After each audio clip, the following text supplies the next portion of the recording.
Welcome to Experimental, the science show that combines bad eating with the worst sounds in the world.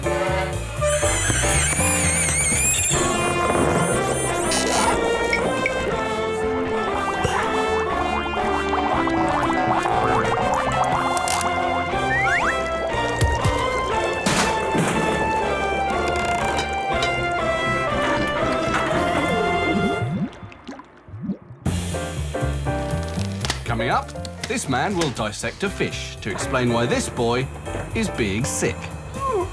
This woman will prove that the pigeons of Arizona really are riffraff.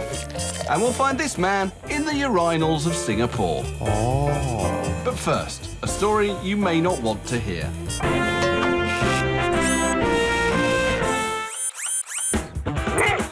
Welcome to Experimental's list of the world's worst sounds. Number 14, a maniac with an electric drill. Number 17, a nasty phlegmy cough. Number 7, a violin played very badly. But don't take our word for it. We nicked the list off this man. Professor Trevor Cox, acoustics guru at the University of Salford. He's your man if you want to make your concert hall sound sweeter or your stereo speaker sound better, or understand why that opera singer just broke your wine glass. But recently, he's turned his back on the sound of music in favour of things that make you go, ah! Number 4, polystyrene being rubbed together. I find it very interesting that we have a set of sounds, like scraping sounds or the sounds of people being sick, that we don't really understand why we have such a strong reaction. And so I just wanted to kind of look into some other more interesting sounds. Number 6, an alarm clock. I mean, fascinating that now it's... What Professor Cox wanted to find out was, were there some sounds that everybody agreed were bad? Or are our opinions subjective? This is a tissue. He decided to collect a wide range of sound and test people's reactions to them. Well, we first of all started thinking about all the possible sounds we could record and get people to listen to. And so we just really went around the department and just talked to lots of people and drew up this very large list of sounds, and so then went around trying to collect them. But how to test these reactions? The answer was to create an internet site called Bad Vibes. Professor Cox's candidates for the title of the world's worst sound. Well, you go on, and the first thing you do is you put in some contextual data, just things like gender, where you are, and your age. And then you just listen to sounds. And then you vote on how horrible it is. There's a little scale from 1 to 6, or there's little smileys you click on to say how horrible the noise is. It then tells you how your response compares to the average result, and on you go, listening to more and more sounds, as many as you want. So before we check out the results from the website, which sounds jar with the ears of the average Brit on the street? The sound of a baby crying in a train or a bus. Very, very, very loud and really, really gets to you. Knife sharpeners. You know, when you've got those metal rods that you can scrape the knife back and forth to sharpen it. I really, really don't like that. It gets my teeth going. I think one of the worst sounds I've ever heard is my wife giving birth. Avalanches of poo. It's the most primeval, guttural, roaring sound I've ever heard, and it frightened me a lot. I hate radio mic interference, planes going overhead, people shouting, well, hey, hello, mum, things like that. Generally anything that makes my day longer. So how do these results compare with the results from the around 800,000 hits on the Bad Vibes website? The results aren't all in yet, but it does seem that for some sounds, the context within which you hear them is important. I think a good example of context is whether you have control over a sound.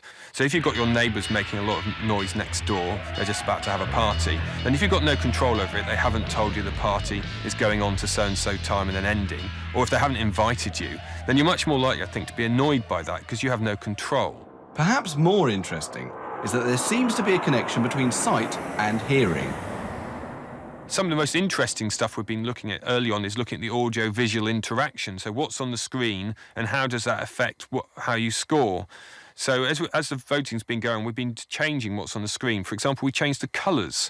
So originally the screen was sort of bluey-green colour, and for some time, for about 100,000 votes worth, we had it as a red colour. And I can tell you that when we had a red website, things sounded less horrible than when we had a bluey-green website. But it seems that some sounds are bad, no matter what the context. Worst sound in the world, number 2. The sound of fingers scraping across a blackboard.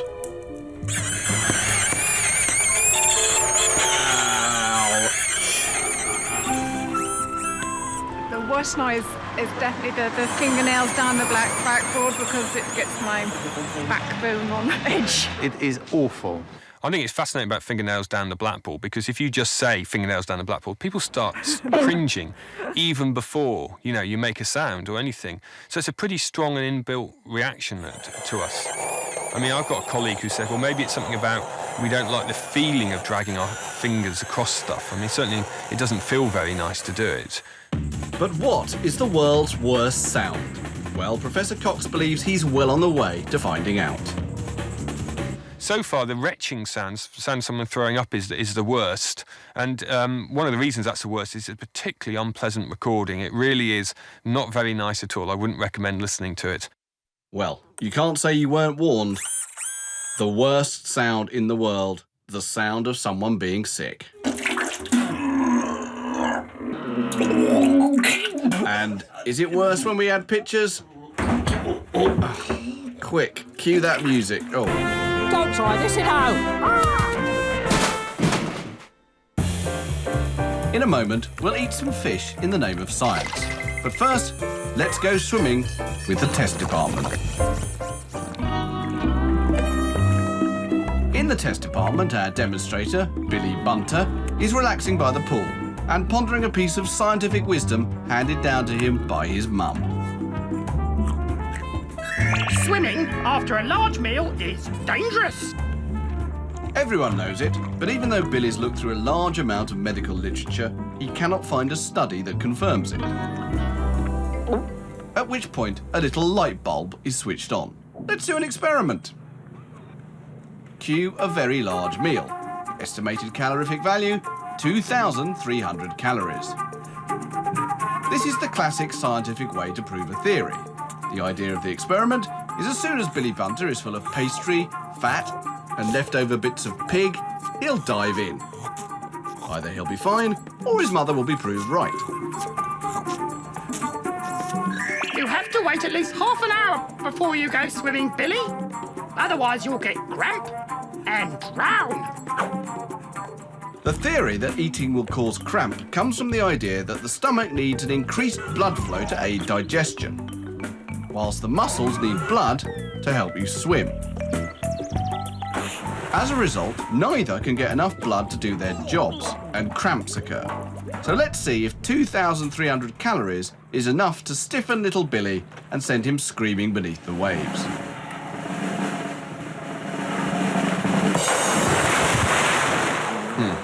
Not the best of starts, but yeah, he's okay. And he's even managing a bit of backstroke. So on the basis of this experiment, Mother was wrong. Yes, but I was right about something else. Go swimming in water that's less than 3 centigrade and you'll be dead in 30 minutes. Bye-bye, Billy.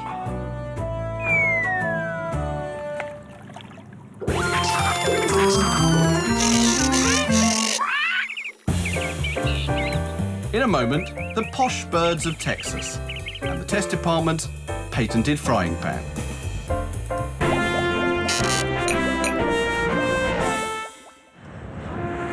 Experimental comes to Germany in search of a man who hopes to find a cure to every parent's nightmare. A puking kid in the back seat.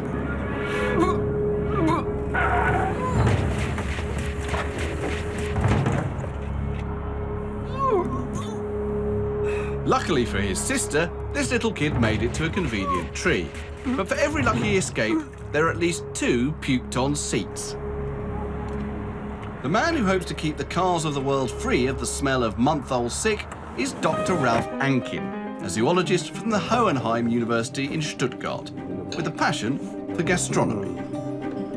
And it's by cutting up fish that's led him to the theory as to why some people spray the back seat and others don't. Well, basically it's these bones, but precisely it's stones. Dr. Ankin's theory is that tiny stones found in the inner parts of the ear of not just fish, but humans could be the culprit. When he's not embarrassing diners in posh restaurants, Dr. Ankin and his colleagues can be found doing much the same thing in his labs, uncovering the mysteries of motion sickness by dissecting cichlid fish. Well, actually what Miriam is doing is she's dissecting very tiny stones from calcium carbonate from the ear of a little fish. The team knows that the tiny stones are attached to little hairs connected to the sensory cells within the inner ear.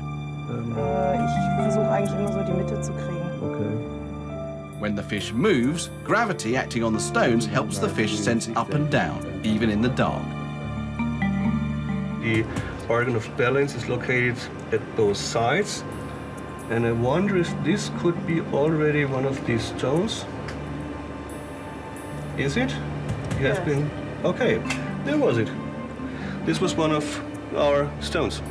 Great. The cichlid fish have two of these stones attached to hairs in their inner ears, which help maintain balance. Humans have a similar system, except we have hundreds of these tiny stones attached to two separate patches of hairs in our inner ear. To create motion sickness in his fish, Dr. Ankin takes them on the equivalent of a very long car journey by spinning them in a centrifuge. When they stop spinning, some fish seem to settle quickly, while others keep on spinning, the fish equivalent of motion sickness. What Dr. Ankin found was that fish with ear stones of different sizes were more likely to suffer from motion sickness compared to fish whose stones were similar in size, and he believes it's the same for humans. Well, because these stones may vary in their size and in their weight between the left and the right inner ear. So there are also the signals to the brain different between left and right. And in particular situations, like in a car or in a ship, this simply makes a problem and you get motion sick. To compensate for confusing signals coming out of our ears, we use our eyes. But when our eyes become confused, then our balance is affected. And it doesn't take the sudden appearance of a huge fish. The rapidly moving horizon during a car journey does the trick just as well. And the result? Well, we all know what happens.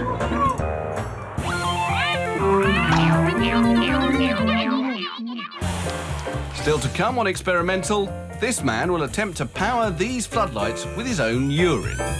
But first to the test department and another tale of bodily waste. Just how fast does snot fly out of the sneezer's mouth and nose? The test department decided to find out. So how do you go about it? Well, first you need to set up a high-speed video camera. It's capable of taking 1,000 frames per second. And then you need to feed it into a computer containing our dedicated Phlegm Tracker 3000 program. Next, you get someone with a nasty cold to sit in front of the camera, and you wait. And wait. And wait.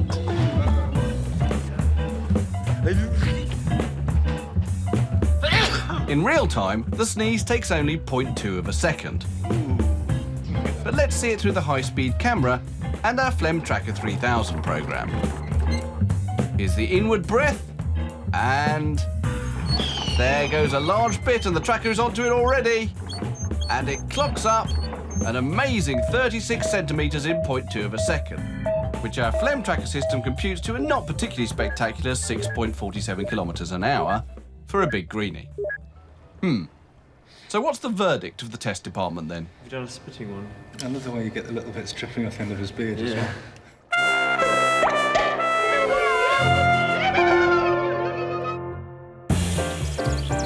Still to come on Mad Labs, flaming pans. And a battery that runs on ping. But first, this. Meet one of Phoenix, Arizona's hottest estate agents. He loves to flog houses, especially posh ones. And he's crammed full of unique selling points. With the wide variety of plants here, the varying architecture and wide open spaces, it's no wonder that my upscale clients and posh birds are flocking to this area. Did he say posh birds? Oh, up there. Isn't that a hummingbird? This could be a home seller's dream come true. Come live here. We've got a better class of bird, don't you know? The estate agent's new best friend could be Dr. Ann Kinzig of Arizona State University, who discovered that exotic birds really do like to live the high life in upmarket neighbourhoods, but get a bit twitchy about the poorer parts of town. We framed our research around small urban parks. We wanted to see what effect people were having on the nature in those parks, but we also wanted to see the effect that different kinds of people would have. So we were looking for parks that had relatively the same kinds of people around them. In this case, sort of upper income, middle income, and lower income. In Phoenix, posh areas look like this. And poor areas look like this.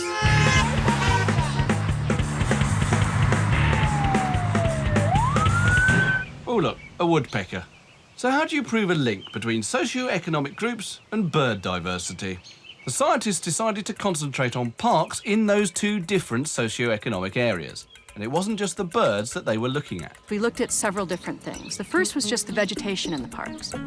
How many different kinds of plant species were there, and was it a complex structure? Were there some shrubs and some tall trees? We also looked at the plants in the neighborhoods, what people were putting in their front yards. The other was just things that could disturb birds.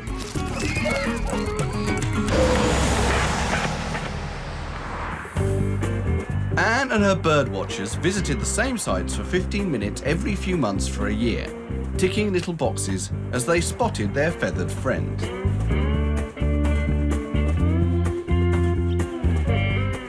Oh, lesser spotted thingy bird. Pigeon. Great crested whatchamacallit. Pigeon. Red-breasted tweety bird. Pigeon. It soon became clear that there was a far greater variety of birds in the posh areas. But what was drawing the birds to the rich neighbourhoods? It's hard to know exactly what socioeconomic characteristics drive this pattern, but we can make a few guesses. One is definitely income. People with more money can just create more lush landscapes.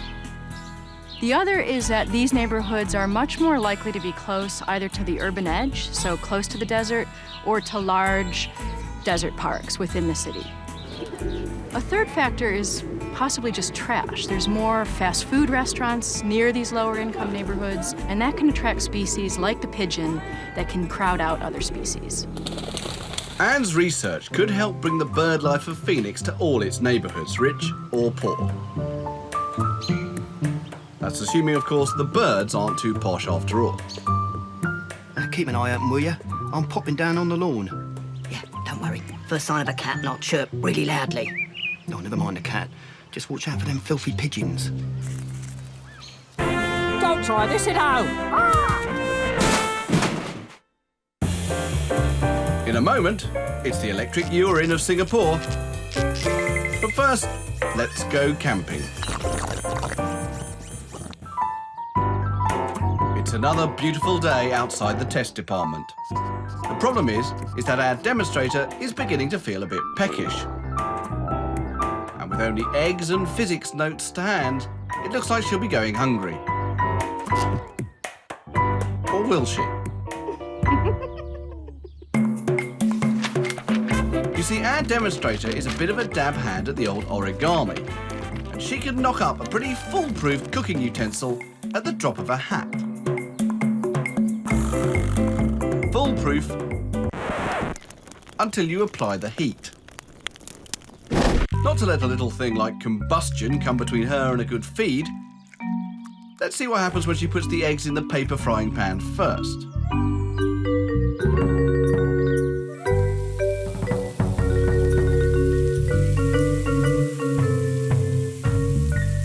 And it works. But why doesn't the paper frying pan catch fire? Well, it's all to do with the so-called flash point of paper.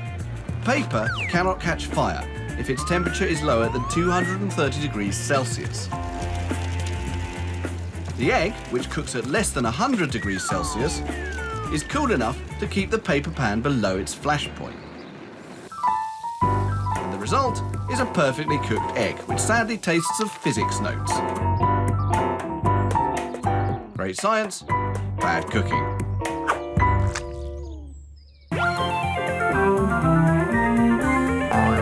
Hello.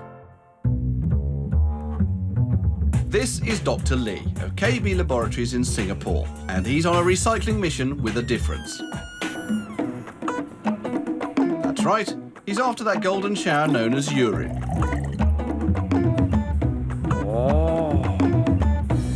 While the rest of the good people of Singapore are pushing the green envelope by reusing their old paper bottles and boxes, Dr. Lee is going one stage further by turning his wee-wee into environmentally friendly electricity with his new P battery.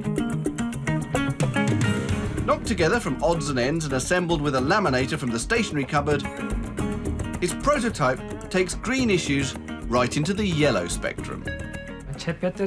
My battery is disposable, and it works by using P.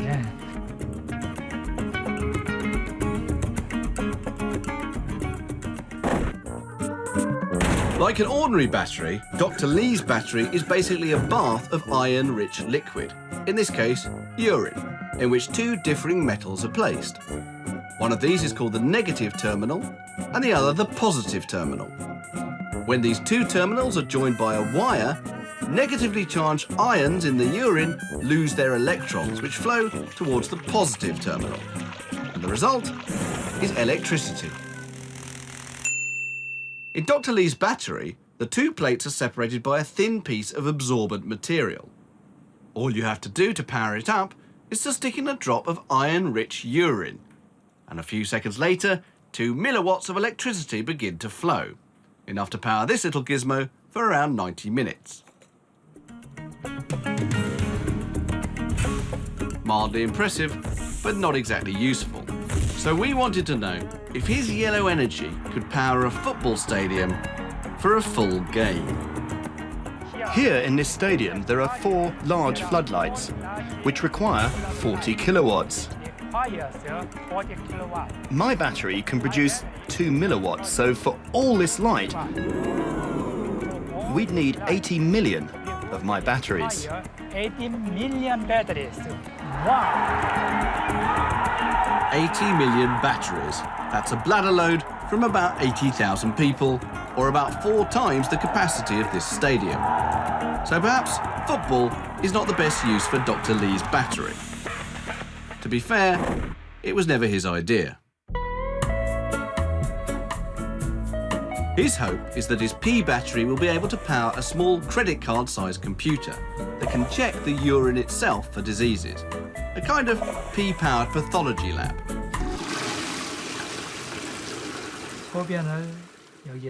You put a drop of P in here and the P activates a battery.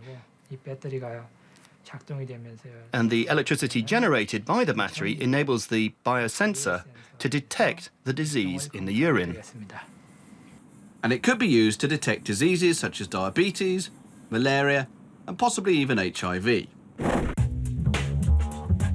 But Dr. Lee has bigger ideas. Plenty of other bodily substances have magic ions in them. What about a body odour tester that needs no batteries? Or a self-powering snot tester to tell you if you're getting a cold? And what about the other end?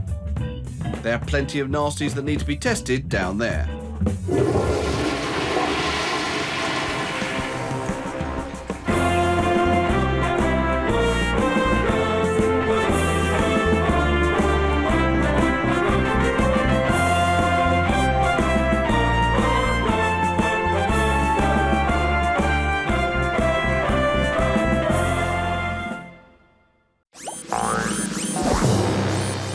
to experimental, the science show that gives sheep a hard time and turns snails on.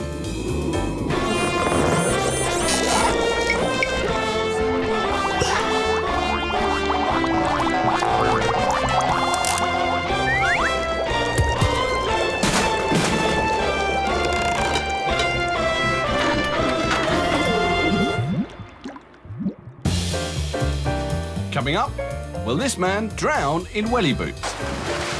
And is this fish farting or trying to tell you something? But first, let's see what happens when computer games break out of the computer. Worried mothers, ambitious politicians and self-important doctors all like nothing better than a loud moan on the subject of how video games are turning our children into couch potatoes.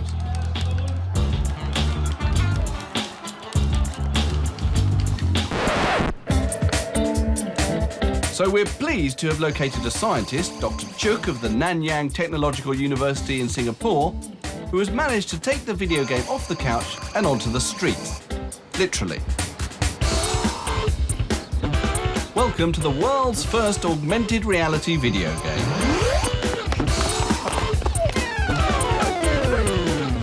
I realised that we've reached kind of a point in gaming where it's actually removing interaction between people, and I really wanted to change that, bring the gaming back into the real world, so actually once again we're socialising and playing together.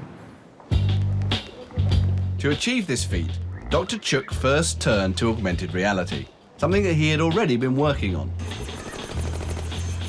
It's technology that allows computer images to be seen against a backdrop of the real world. To develop this system, we need to merge the real world and the virtual world. So what we do is we create this head-mount display system where you put this device on your eyes. So what you can do is actually you can see the real world, but all the virtual objects on top of it as well. The computer knows where to place its images in the real world thanks to a tiny motion sensor, which can track your head movement in 3 directions. And it's not just for tabletop battles. For education, we're actually developing a kind of mixed reality classroom for children. They'll be able to see solar systems or history or evolution on their tabletop and be able to learn using all this 3D mixed reality information. But how did Dr. Chuk get from mixing real and computer images on a tabletop to a street gaming child slimming concept? 100 meters, turn left to Tyersall Avenue. You know that annoying little voice in the car? 300 meters, turn left and turn left. Yes, that's right, sat nav. He realised that by combining it with his augmented reality system, he and his friends could take to the streets and play their own version of Pac-Man. But there's one tiny problem. Unfortunately, most kind of consumer GPS systems are only accurate for about 5 to 10 meters. So we use a RTK GPS system. Normal GPS uses signals bounced off satellites to track a position. However, it's only accurate to within a few meters. RTK, or real-time kinematics, uses a ground station in addition to the satellites. Because the ground station is nearby, the RTK system is accurate to within a few centimeters. Perfect for chasing your mates with pinpoint accuracy. With his new super-accurate guidance system, Dr. Chuk could finally realise his dream of playing Pac-Man outside in the fresh air. And his first battleground, the university car park. You put on your wearable computer and your head-mount display, and then suddenly your real world becomes transformed. And so you actually now are experiencing a kind of game where you feel like you've picked up your body and put it into a Pac-Man game. Let the games begin. The idea is to spot virtual yellow dots hanging in mid-air, run around, gobbling them up. Meanwhile, your playing partner is after you.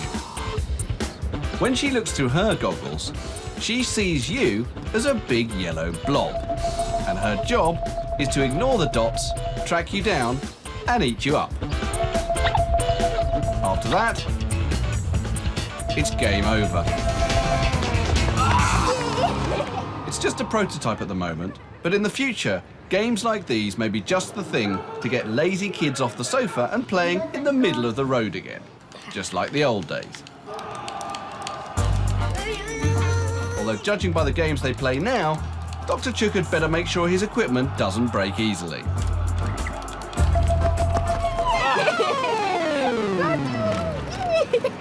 She got me. She got me.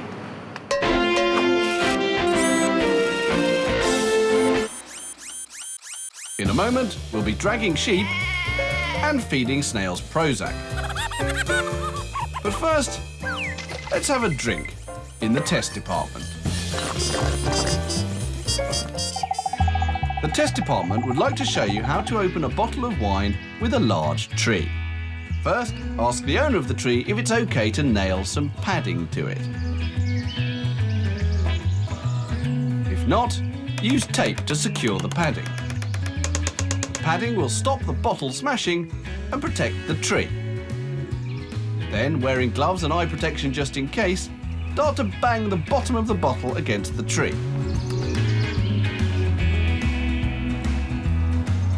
Oh, go on. You can do it harder than that. No, go on. Even harder. Oh, not that hard, though.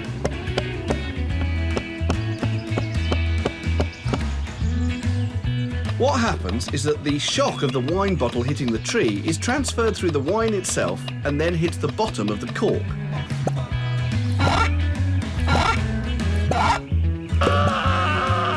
After about 30 seconds of banging, the cork will be knocked out by the shockwave.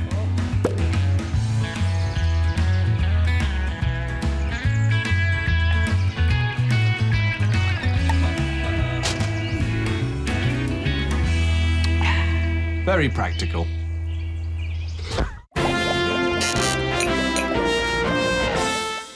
Yeah.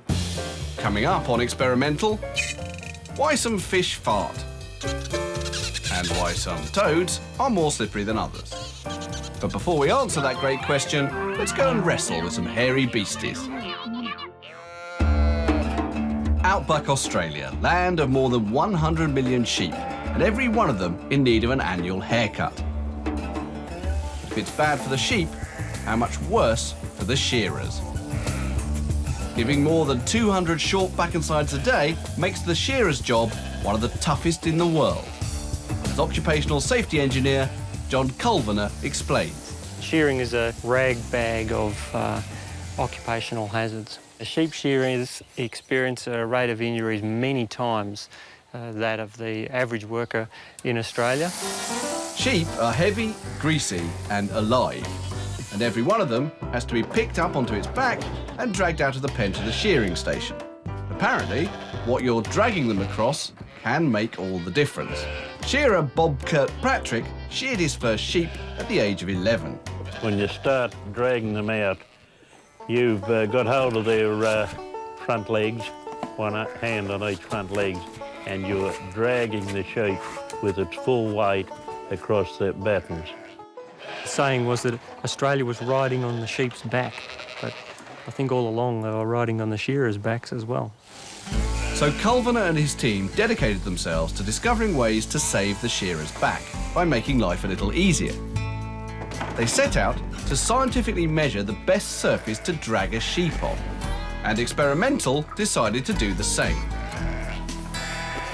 We connected our sheep shearer, Brent Nash, to a heart rate monitor and measured his pulse rate as he dragged 20 sheep over 3 different surfaces.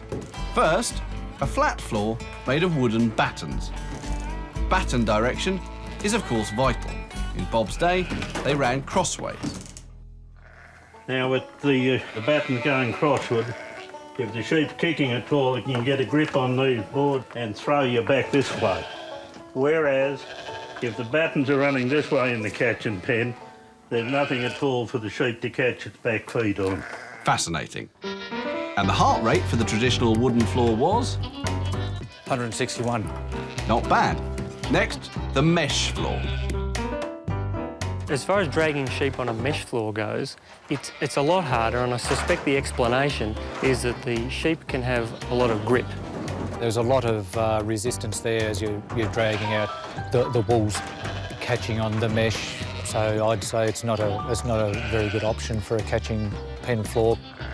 Heart rate 166. A bit high, that. Finally, what may be the biggest thing in shearing since the invention of sheep. All the gripless advantages of the wood floor, but with added slope. Once you've got the momentum up, the sheep's actually coming with you, and then you're out on the board and it's a lot easier.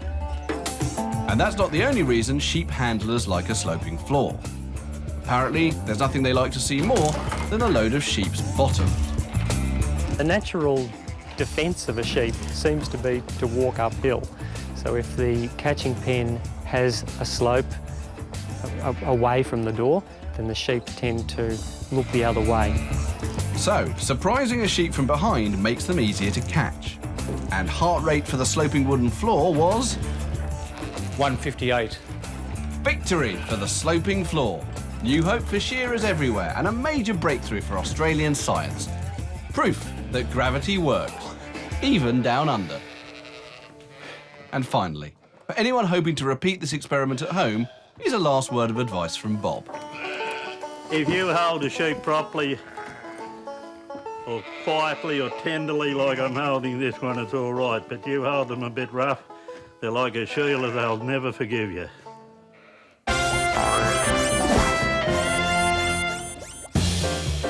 In a moment, snails on drugs. But first, let's try and drown Horace in the test department. It's often said that if you fall into the water with Wellington boots on, they'll fill up and pull you to the bottom. Let's apply a bit of science to the theory. First, how much does a welly boot full of water weigh? 6 kilos. Now the scientific experiment. Let's see if our demonstrator drowns when he attempts to swim in the wellies. Oh, that's a bit disappointing. It's a bit splashy, but he's definitely not heading for the bottom. Why?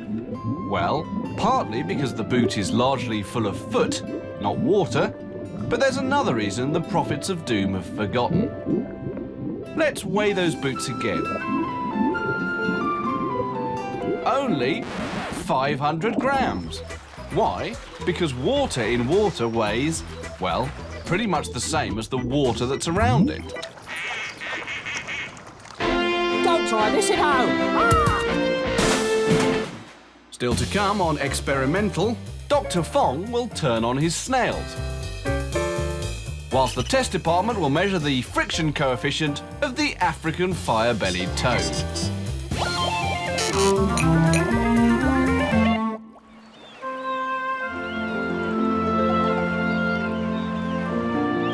Scotland, land of rugged mountains, mist-shrouded glens and very disturbing noises coming out of the lochs. Noises that sound a bit rude. At Dunstafnage Marine Laboratory near Oban on Scotland's west coast, 2 scientists, Doctors Ben Wilson and Bob Batty, are up late doing weird things to a tank full of herring, determined to discover whether fish fart. A few months earlier, Wilson had been playing sounds to herring. He wasn't expecting the fish to reply. I wasn't actually trying to record sounds from the fish. I was interested in how they responded to sounds that I was making, but I was just monitoring the noise that was in the tank anyway. And then while I was doing it one evening, I had the lights down low, I was getting ready for my experiment, I had my finger on the play button ready to play one of the sounds, and all of a sudden there was this loud,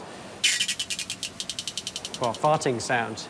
And immediately I thought, practical joke, or somebody else in the lab mucking around. So I flicked the lights on and there was nobody around. It was just me and the fish, and that was it. Mysteriously, whenever the lights went on, the farting stopped. I became convinced that it was the fish, but they were only doing it when they had the lights out and things were dark and I couldn't actually see what they were doing. If he were to prove his fish were farting, Dr. Wilson would have to catch them at it. He didn't have the gear to film underwater in the dark. Luckily, he knew a man who did. Time to call Dr. Bob Batty. My reaction was, well, laughter at first, because Ben played this sound to me over the telephone. and it just sounds ridiculous when you hit it with a phone. What did it sound like? Well, like a high-pitched raspberry.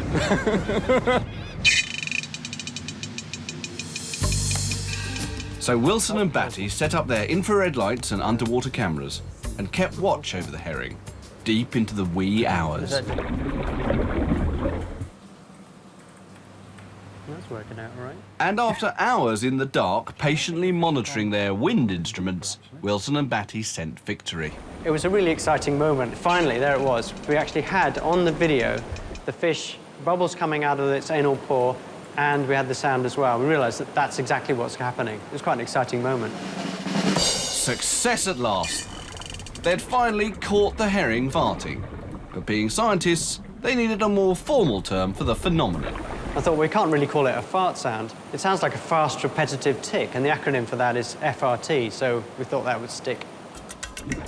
And stick it did. But this wasn't the time to celebrate. Two big questions remained. How and why were the herring farting?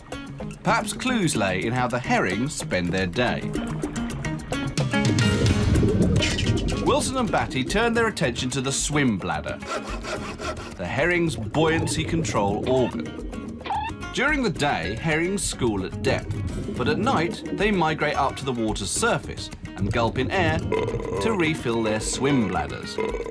Perhaps the herring were using the organ as an underwater whoopee cushion. Wilson and Batty already knew that herring release bubbles, sometimes lots of them, especially when there are predators about. Fishermen have known about it for a very long time. You can tell a school of fish at sea because you see a slick on the water where these bubbles get to the surface, and then you can go and catch herring. And they also produce them when they're attacked by predators like killer whales and so on. They'll produce streams of bubbles from the swim bladder. When threatened, herring can release large amounts of the air in their swim bladders in one quick burst. No one is really sure how the bubbles thwart the killer whales. Perhaps they interfere with the hunter's echolocation. Or perhaps, by dumping air, the herring are able to dive faster to take them out of harm's way. Do you want to listen? Yes, please. Wilson and Batty knew that they didn't have a killer whale in their tank, so it couldn't be a fear response. And besides, they were only getting a few bubbles, and only at night. The scientists were baffled, and then they remembered the herring only fart in company. The number of fart sounds that you record is proportional to the number of fish in the tank. So the more fish you have, the more FRT sounds per fish you get. So they only produce these sounds when they're in company. And that suggests to me that it's got some sort of social communicative kind of function. And what happens at night is these fish disperse. And there's a big question lurking, how do they stay in touch with each other so that when they can start schooling again in the morning? And one of the ways they might do that is to make these sounds. So, unlike you and me, herring only fart in company. Yeah, that's right. Farts are a social thing. I wonder if herring can smell.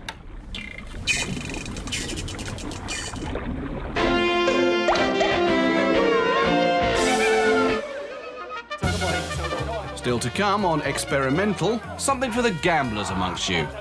But first, something a little less racy. Hello.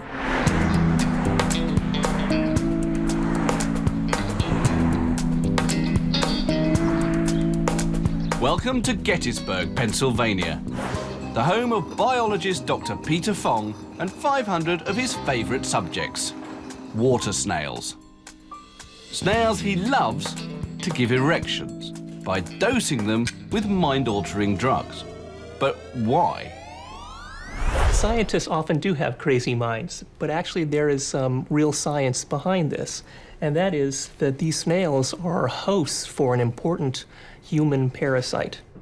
The snails, which live in the tropics, are host to the larvae of a parasitic worm. Once the worm develops, it leaves the snail and lives in the water until it meets up with an unsuspecting human foot, whereupon it gnaws its way into the flesh, eventually infesting the abdomen and liver. Ultimately, their eggs are secreted in human urine, eaten by the snails, and the whole process starts again. Now, if that worm is in your body for a long time, it can eventually kill you. So the point of Dr. Fong's research is to find ways of reducing the snails' numbers by breaking the cycle of the worm's development. And that's where the erections come in. Now, most scientists would get out the poison and zap them dead, but not Dr. Fong. He wanted to find a way of knocking them out in the kindest way possible. For this experiment, I'm drugging the snails with Prozac. Now, in humans, a dose of Prozac is known as the happy drug, designed to make you feel good. But what happens when you give an antidepressant to a snail? Does it kill it dead? Does it make it crawl round in circles in a happy kind of way? No, none of these things. In humans, Prozac causes sexual dysfunction. In these snails, if you give them Prozac, it gives them a full erection of the penis. Being snails, getting a stiffy takes a little time. 12 hours to be precise. So whilst we're waiting, a little anatomy lesson. Snails are hermaphrodite, which means that the same snail can be female one moment and male the next. With a great big shell covering their nether regions, the sexual organs, their penis and vagina, are located just behind the head. And if the snail decides to be male, it sprouts this massive horn-shaped knob.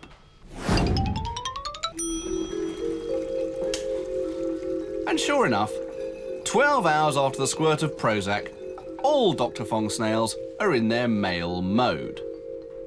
All of them standing at attention, which can last for up to 48 hours. Great for the snail, but how is a weekend hard-on going to contribute to their demise? When they copulate, one typically acts like a male, and the other typically acts like a female. And that's the key to Dr. Fong's research. Because not only do most of the snails decide to stiffen up in a male sort of way when exposed to Prozac, but the resulting member is impotent. Large, but totally useless as an instrument of reproduction. If we can stop them from reproducing, then perhaps we can limit the number of snails and limit the parasitic infections that are caused by worms that live in these snails and are parasites to humans. Dr. Fong's long-term hope is that he can find a drug that turns Prozac's 48-hour stiffy into a lifelong and ultimately species-controlling hard-on. If he does, then much of the tropics might be rid of a debilitating disease. Finally, to the test department for the great toad conundrum. In the test department, our demonstrators are having a well-earned rest. They couldn't afford to buy a racehorse, so they opted to lose their monopoly money on the sport of zoologists: frog and toad racing. On the right, a white tree frog, and on the left, a fire-bellied toad. Yeah! Well, the tree frog is obviously faster than the fire-bellied toad. But now the racing is over, the question on the test department's minds is, which one is stickier?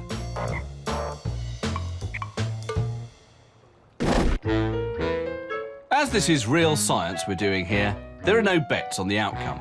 All we're interested in is ascertaining the hard facts behind interspecies amphibian stickiness. Until today, a gaping hole in human knowledge. A gap which we will fill with our amphibian adhesiveness monitor. But why are frogs and toads sticky in the first place? It's all to do with the fact that frogs not only breathe through their mouths, they also breathe through their skin, directly into their blood vessels. The moisture they secrete from special glands helps in this unique way of breathing, but it also makes them slippery. So is one of our little racers slippier than the other? Let's find out. Up they go on the adhesion monitor. It's pretty close, and the frog and toad adhere with equal measure. But hang on, it looks like the tree frog has hit the slippery slope. Suddenly it finds its fourth legs and starts to ascend rather than slip. So there we have it, conclusive evidence that the white tree frog is stickier than the fire-bellied toad.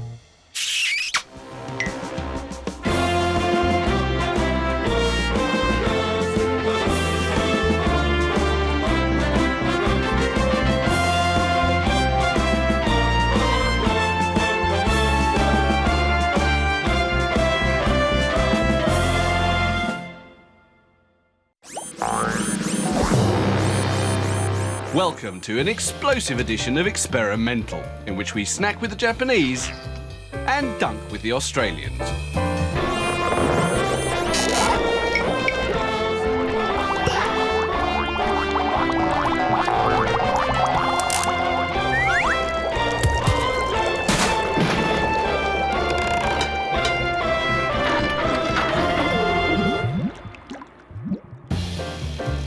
In a moment, we'll be reading by microwave and using mint to avoid a nasty accident. But first, feeling peckish? Midnight snacking, one of life's great guilty pleasures.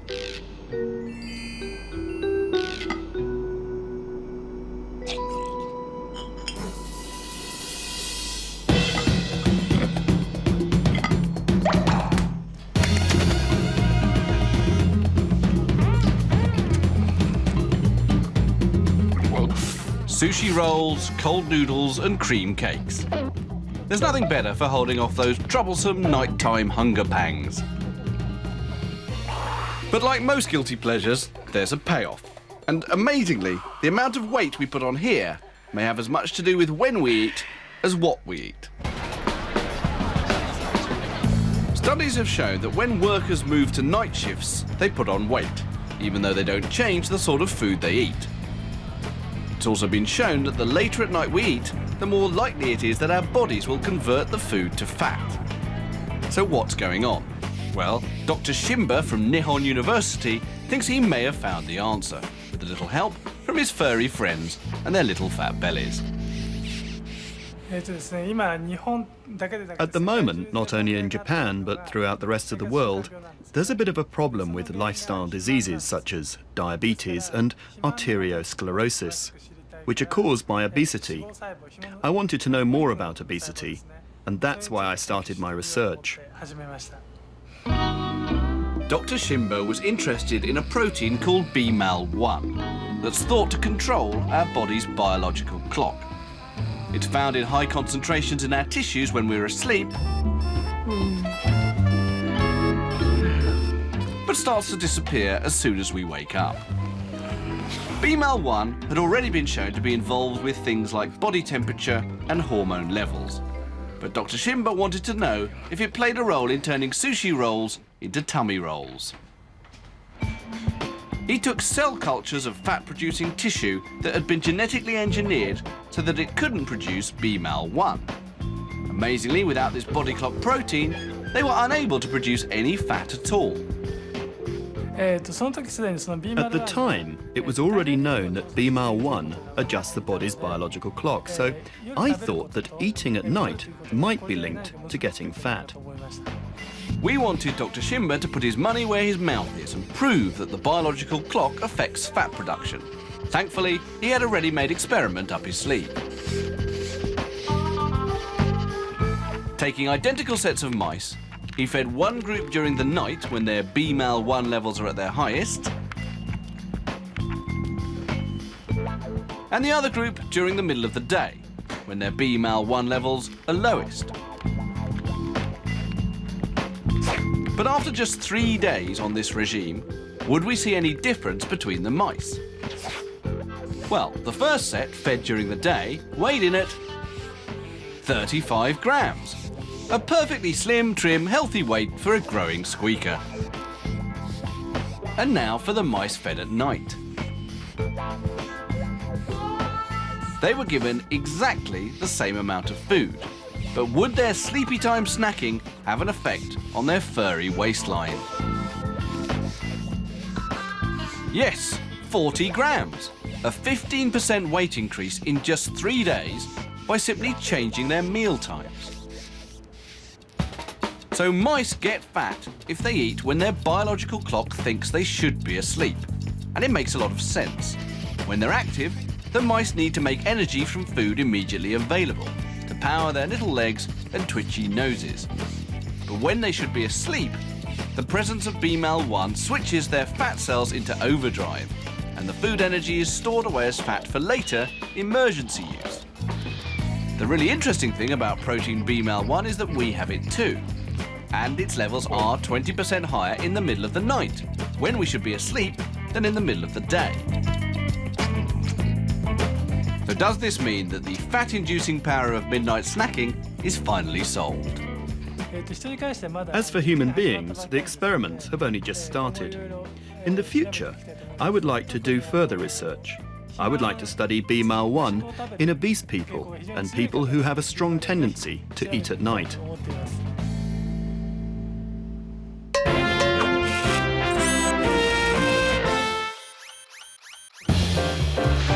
Before we head off to Wales to catch the common cold, how about blowing up the test department? Have you ever played with water balloons and marvelled at their suggestively squidgy nature? Well, don't. You should be doing something healthy, like making them into bombs. Thank you, Horace. That's better. Test tubes, water, battery are electrolysis. Real physics at last. What we're doing is using the wonders of electricity to split H2O into H and O. What the electricity does is split the water molecule apart. The oxygen atoms are being attracted to the positive wire, whilst the hydrogen atoms are attracted to the negative wire. Do this enough, and you can collect enough hydrogen to fill a balloon. Then you could do some grown-up, don't do this at home type science by assessing its volatility, like this.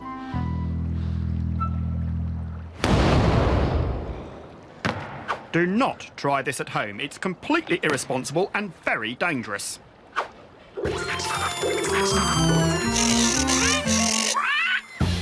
In a moment, there'll be a chance to get over all that excitement with tea and biscuits, experimental style. But first, let's cool ourselves down in Wales. Each year, billions of people across the world suffer from the common cold. If you believe most mothers, catching a cold is all to do with how we dress. Oh, my mum always used to say, you wrap up warm. I wrap up warm. Wrap warm. You wrap up warm. Put many layers on. Wear lots of clothes, never go out with wet hair, because if I did, then, you know, I would catch pneumonia and probably die. But doctors have always insisted that catching a cold has nothing to do with being cold. So who's right? The mothers or the doctors?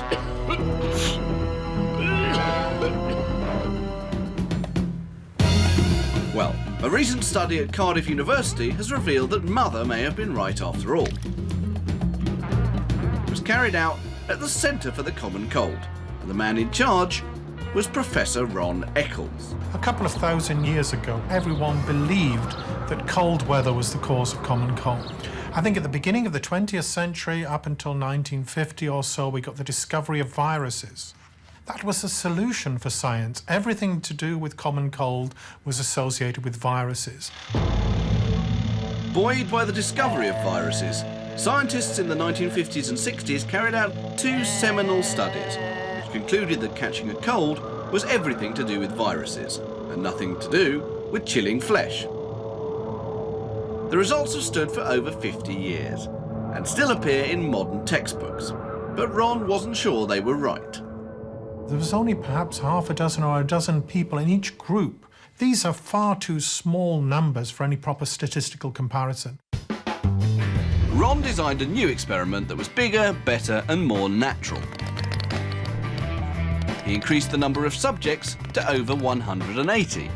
He got half of them to dunk their feet in buckets of cold water. It's cold. While the other half maintained toasty, well-wrapped toes. Then, rather than administering a virus, he simply waited for nature to take its course. Within the chilled group, 13 out of 90 developed colds over the next 4 or 5 days after chilling, whereas only 5 out of 90 developed colds in the control group. This was a highly significant difference between the two groups. What a result! 50 years of supposedly scientific fact blown clear out of the water. But what was going on? Why on earth were the group with cold feet more likely to catch a cold? The answer, rather surprisingly, is all to do with the nose. The main function of the nose is to warm up the air we breathe before it enters the lungs. The body achieves this with ingenious plumbing.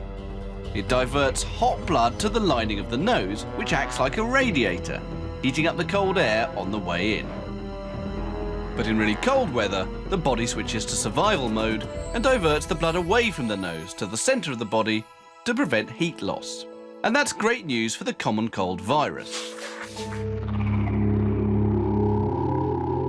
It lives inside the nose, where it fights a running battle with white blood cells, the foot soldiers of our immune system. These cells are carried to the battleground in the bloodstream. So when cold weather shuts off the blood, it also weakens our defences. The chilling causes constriction of the blood vessels. This reduces the supply of white cells and allows the virus that extra foothold to replicate and to grow inside the nose and to create those nasty symptoms of blocked nose, runny nose and sneezing that we're all so familiar with when we get a common cold. For a long time, mothers have been telling their children to wrap up, and children can retort, well, scientists say there's no link between colds and chilling. But now we've got this support. Ron wants to do more experiments to check that his hypothesis is indeed correct. But until then, it pays to remember that Mother really does know best. Don't try this at home.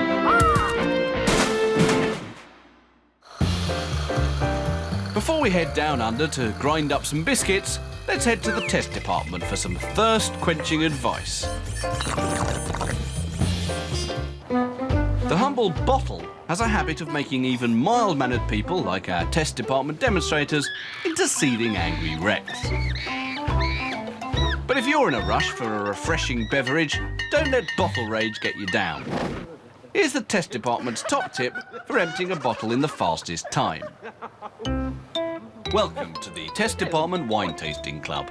Our wine buffs are interested in a good nose and an intriguing palate. But most importantly, they're interested in how quickly they can get the stuff into their glass. As well as arguing over their favourite tipple, the three demonstrators also have different opinions on the quickest way to empty them. So let's find out whose method is the fastest. Demonstrator 1 will hold the bottle upside down. Demonstrator 2 will tilt it at an angle, and Demonstrator 3 will tilt and twirl at the same time. Here goes.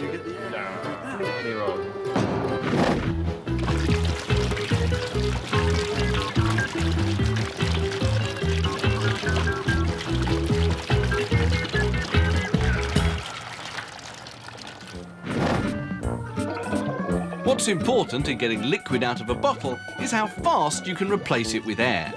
Twisting the bottle creates a vortex, quite literally a pipe, through which the air can rush in whilst the liquid rushes out.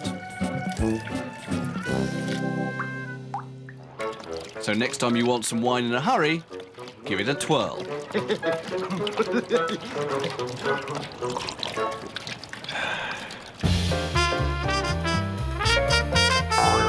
Hello. In a moment, two pedestrians try and save themselves with mint. And we bring a light bulb back from the grave with the aid of a microwave. But first, some physics. Australians love to dunk, especially when they've got a cup of tea and a biscuit. The problem is, they don't always get it right. To help them, Experimental went in search of physicist Len Fisher, a scientist on a mission to rewrite the rulebook on biscuit dunking and perfect the perfect plunge. The whole point about dunking is that it releases the flavour of the biscuit, up to 10 times what you get from a dry biscuit. But one of the problems with dunking is if you dunk for too long, you end up with no biscuit at all. As all dunkers know, mistime a dunk and you face catastrophic biscuit collapse and a mug full of sludge. So can we have a dunk biscuit and eat it? Len set out to test the strength of a biscuit by applying the force of apples. It's very nice because we measure force in newtons as physicists, and a newton very closely is the force of gravity on an average size apple. Let's just see if we can get... That is a 3 Newton biscuit already. Let's just see if we can make him into a 4 Newton biscuit. He's very... OK, that was very close to a 4 Newton biscuit. They're strong. So a dry biscuit is very strong. But what happens when it gets wet? I wonder what it'll do if it's got a force of a Newton on it. I think we've proved our point, haven't we? You'd have thought that Len's apple experiments would have been enough to keep him happy, but no. He wanted to find out just how fast a biscuit gets soggy, an experiment requiring some pretty butch tools. So let's see if we can do it really quickly. 1, 2, and let's see what we got there. And you can see that even in that speed, about 2 seconds, you've got the wet down the outside and the centre has stayed nice and dry. We'll try that. 1, 2, 3, 4. Speed it up again. See how that went. And you see that soaked right through, fallen to bits. 4 seconds and it's gone right to the middle. 2 seconds perfect, 4 seconds terrible. Hours of research and thousands of biscuits later, Len had worked out the ideal standard dunking time for pretty much every biscuit on the market. But he wasn't finished there. He wanted to find a way of extending the dunking time and help ensure a perfect dunk. Took a while, but after some clever analysis of the way tea travels through a biscuit, he discovered that if the tea only entered the biscuit from one side, it would take up to 4 times as long to travel all the way through, which led Len to a whole new way of dunking biscuits. Instead of putting it straight in like that, lay it across the top. Because you're only wetting one side, it takes 4 times as long to get through. Plenty of time, you can watch. As long as the top stays dry, the biscuit won't fall in. And furthermore, if you get a chocolate-coated biscuit, the chocolate doesn't melt. Simple. Ah, but will it work in the real world? Experimental had to know whether the Len Fisher one-sided technique would work with your average dunker in the street. To find out, we booked 2 tables in a local tea house. On the left, we monitored a variety of dunkers using the traditional both-side technique. OK, guys, now this is the scientific way to dunk a biscuit. Whilst dunkers on the right-hand table got one-sided instructions from the great man himself. There. And within a few dunks, it looks like the traditional immersion eaters are indeed dropping like Len has predicted. Whilst on the right, those instructed on the one-sided dunk technique seem to be suffering no drop-off at all.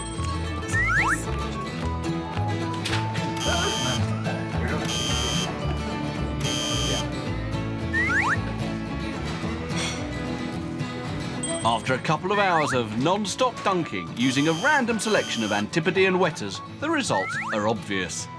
The Len Fisher one-sided dunk system really does work, just like the great physicist said it would.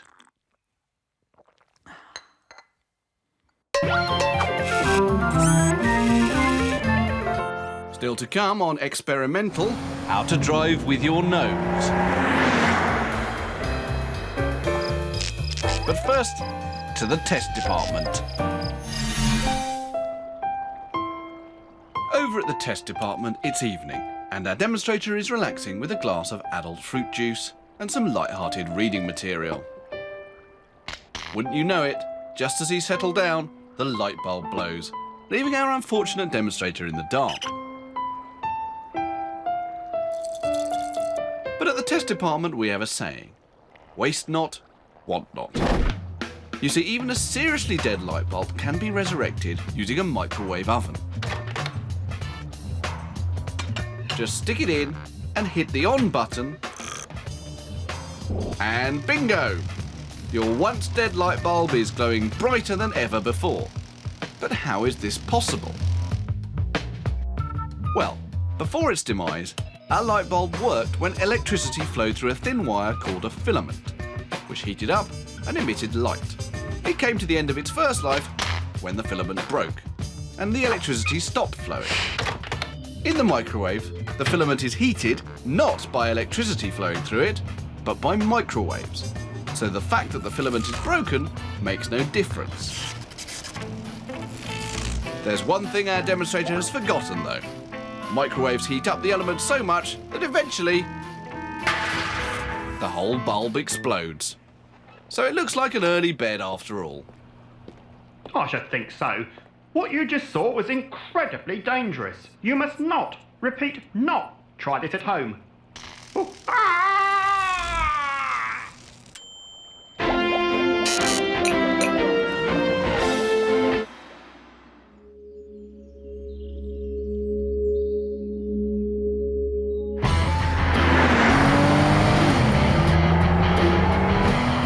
Driving, one of life's great pleasures. Open road, howl of the engine, the wind in your hair. But driving safely requires skill, concentration, alertness, and mint. Peppermint, to be precise. Experimental psychologists Charles Spence and Christy Ho have been researching new and unusual ways of improving car safety. Believe it or not, peppermint could be the key. You see, most safety devices rely on two of our senses to work, sight and sound. But we've got 5 senses, each with their own dedicated bit of the brain. So perhaps when sight and hearing are tied up trying to make sense of the dials or working out where the bass on the stereo should be, the others could be used to keep us on the road. To test some of their ideas, Charles and Christy called an old friend, Dr. Nick Reed, at the Transport Research Laboratories in Berkshire near London. TRL's state-of-the-art 3D simulator was perfect for testing out their stimulating ideas. It throws up common danger scenarios, like the car up front suddenly braking. The first sense to be added to the standard 2 was touch, courtesy of these little vibrating pads. Before you ask, they go on the seat belt. What we had were 2 sort of vibrators, one on the driver's front and one on their back. At various points in the experiment, the car in front would suddenly brake, and you'd have to brake as rapidly as you could. And there we'd compare how quickly the drivers could actually put their foot on the brake pedal when there was no vibration, which would be kind of the typical road driving situation, versus with these vibrotactile warnings, where if the car in front suddenly braked, you'd feel a vibration on your stomach, and if the car behind you on the road was getting too close, you might feel a vibration on your back.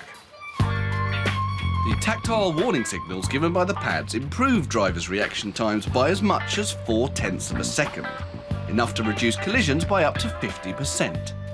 Smashing, or not, as the case may be. But if you're going to exploit touch, why not smell as well? And for that matter, which smell would work best? After many tests, Charles and Christy came up with this: peppermint essence. The idea is that rather than the car's sensors delivering a zap to a vibrating pad, they deliver a little puff of strong peppermint odour. Now, when the red lights flashed, the car instantly fills with a minty whiff. And amazingly, drivers planted their foot on the brake around 10% faster than when relying on their eyes alone. Different smells have different effects upon us, and some smells are kind of very alerting or arousing, like peppermint or citrus or lemongrass are very effective in kind of making people more alert and awake. And the other extreme, you can see cases where drivers sort of getting very aggressive or stressed, or sort of examples of road rage. And in that situation, again, you could think about using calming odours to help relax the driver and diffuse the situation, things like lavender. So next time you're heading out in the car, make sure you minimise your distractions. Put the sat-nav away, switch off your mobile phone, but most importantly, trade in that pine fresh car scent for something a little more stimulating.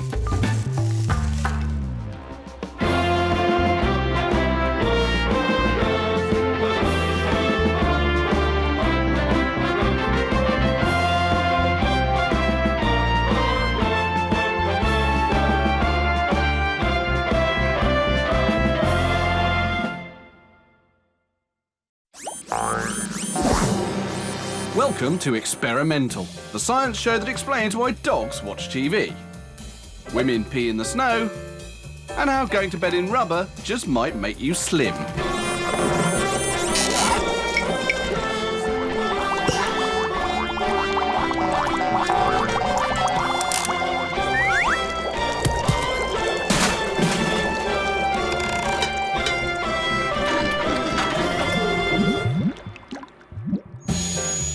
Later on, we'll be torturing teenagers with high-pitched sound and trying not to torture a Scotswoman by using helium to improve the sound of bagpipes. But first, let's head down under for a bit of canine vision.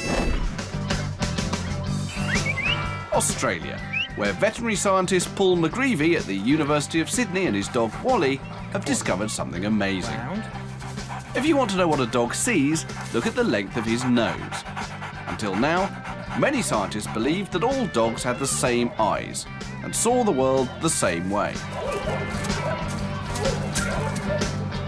But start measuring dogs' skulls and it soon becomes obvious that you can't cram a big dog's eyes into a little dog's head. So what we did, we compared the eye volumes of different dogs.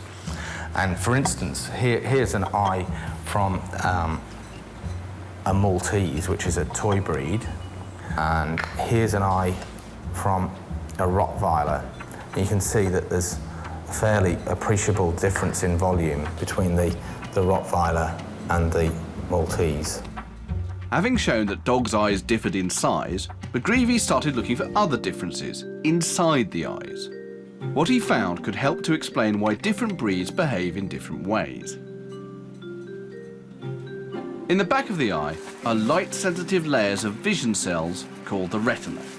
In humans, these cells are concentrated in a single spot known as the fovea. So we see lots of detail in the centre of our vision.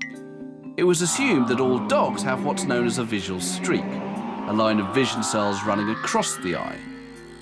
This streak gives dogs a much wider field of view than humans and allows them to detect movement better. But McGreevy discovered that all dogs were not the same.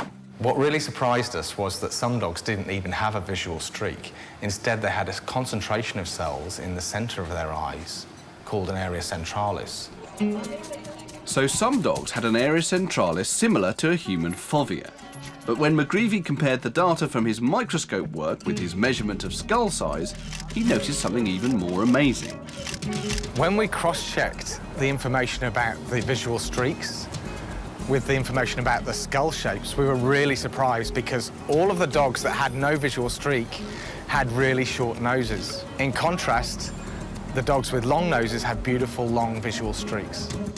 If McGreevy is right, then you can work out what a dog sees just by looking at the length of his nose. Experimental decided to put this theory to the test. Wally is joined by two friends.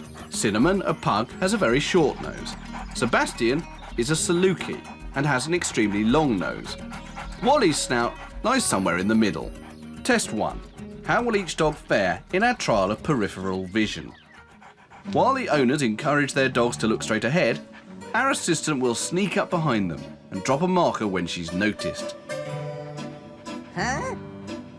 Cinnamon the pug didn't see our assistant until she was almost beside him.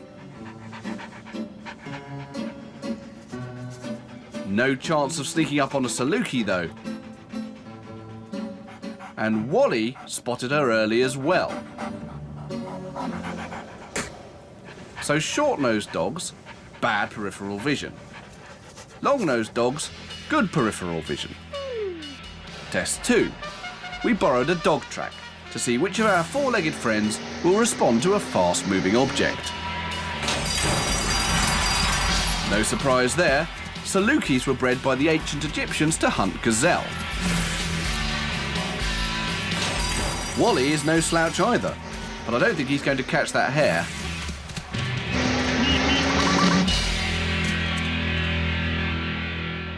And now for Cinnamon. Oh dear. He hasn't even seen the rabbit. It's all a bit of a blur. Better go for a lie down. So, 2 out of 3 tests done, and Cinnamon the pug is not having a lot of luck. There must be something pugs are good at.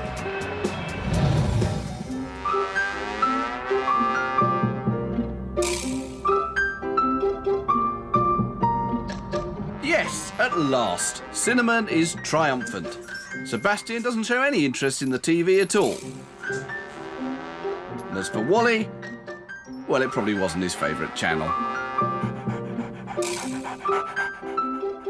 But short-nosed pugs have a narrow field of view, see lots of detail, and aren't distracted by things going on around them. Perfect for watching television. Wally and Sebastian, meanwhile, would much rather go and play in the park. This sort of information can help us understand a bit about the dog's behaviour. Short-nosed dogs are concentrating on things right in front of them. Long-nosed dogs are scanning the horizon, the periphery, and they don't tend to stare at their owners the same way that short-nosed dogs do. So human vision allows McGreevy to see the entire span of Sydney Harbour Bridge. And if you've got a longer-nosed dog like Wally, he'll see a lot more.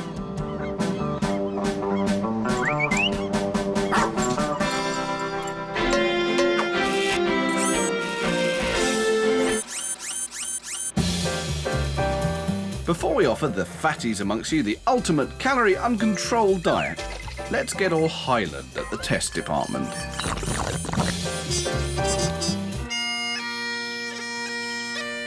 What a cliché. Scottish melodies and images of the Highlands. Let's see if the test department can spice things up with the application of some science.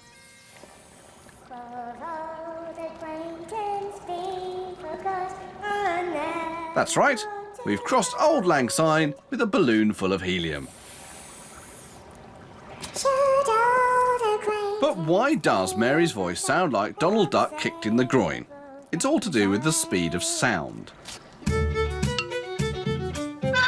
In air, sound travels at around 350 metres per second. But in helium, it's around 1,000 metres per second. This totally changes the resonances in the throat, effectively raising the pitch. But what would helium do to bagpipes? Let's see.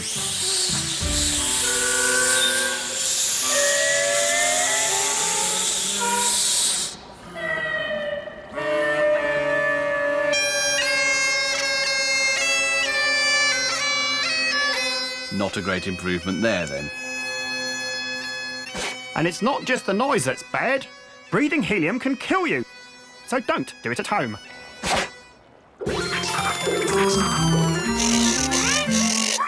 Still to come on Experimental, how to empty a room full of Welsh kids and light a fire with hot air. But first, a question much asked by Inuit and mountaineers. Why is it that cold weather makes you want to pee?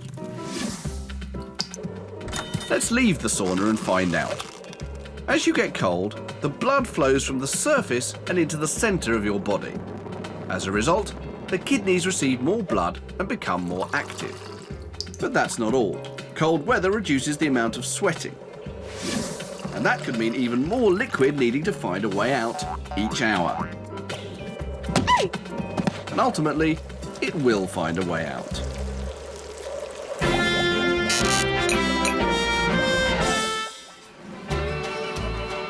Welcome to one of the biggest problems of the 21st century. No, not food, obesity. The result of too much of the stuff. It's so bad that now 65% of Americans are overweight. But if scientists at Washington University in St. Louis are right, there could soon be a revolutionary new way of getting rid of all that flab by living in a germ-free environment. Of course, life in a bubble may cause a few other problems with the social life, and you won't exactly be showing off that wonderful new figure.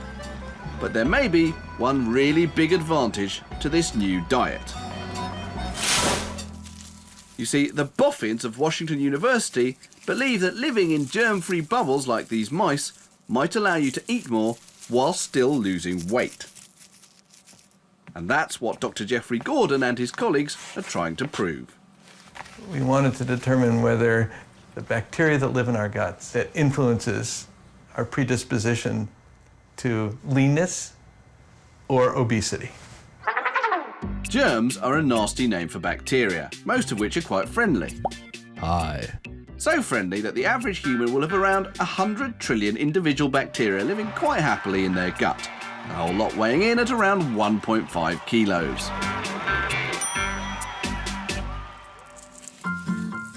Dr. Gordon's theory was that the germs in the guts of mice help extract calories from the food they eat and transfer it into fat.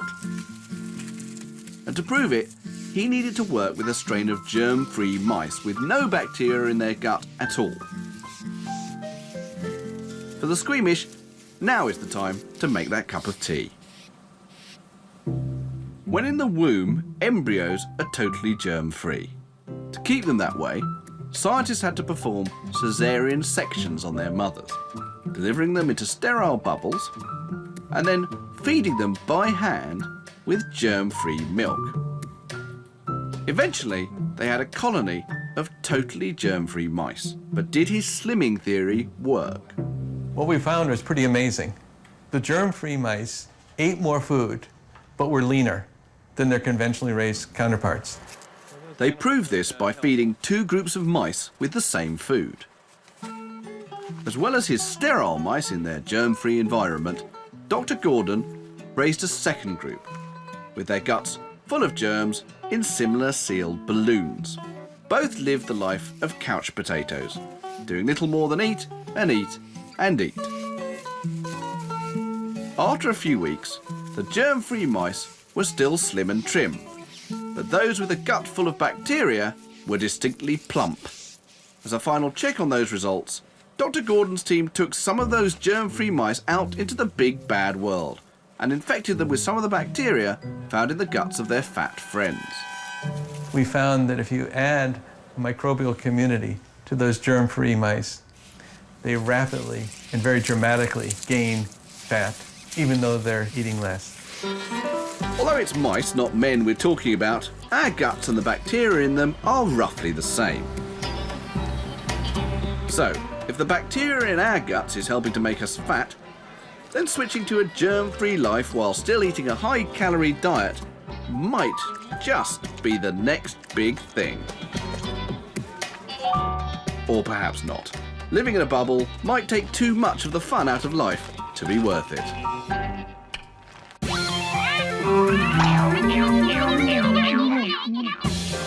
Still to come on Experimental, a solution to this man's drink problem. How this little tube led to the diesel engine, and we'll get the chance to zap some Welsh kids with high-pitched sound. Oh my god! But first...